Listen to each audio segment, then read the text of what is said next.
আসামে বিজেপি সরকারের তৃতীয় প্রত্যাবর্তন ঘটেছে। আগামীকাল শপথ নিতে যাচ্ছে আসামের নতুন সরকার। মুখ্যমন্ত্রী কুর্সিতে পুনরায় সংবিধানের নামে শপথ এবং মন্ত্রগুপ্তি পাঠ করবেন ডক্টর হিমন্ত বিশ্ব শর্মা।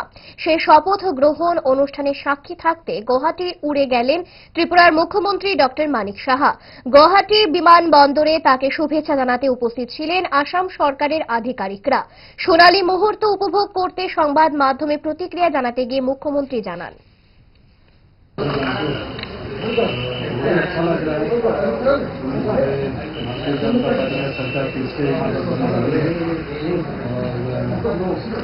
आप जानते हो वेस्ट बंगाल का रिजल्ट तो आपको मालूम है। उसके बाद यहाँ पर भी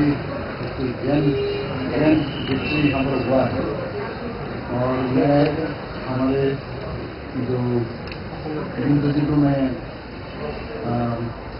विजिट करना चाह रहा हूँ कि उनके नेतृत्व में जिस तरह ये आसाम आगे बढ़ रहा है माननीय प्रधानमंत्री जी का ब्लेसिंग से ये जरूर फिर से और एक बार।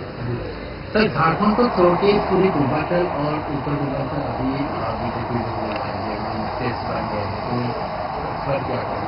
देखो धीरे धीरे आप पूरा जियोग्राफी अगर देखोगे सभी जगह में आप गेरुआ गेरुआ ही दिखाई देगा। झारखंड भी आएगा, चिंता मत करो।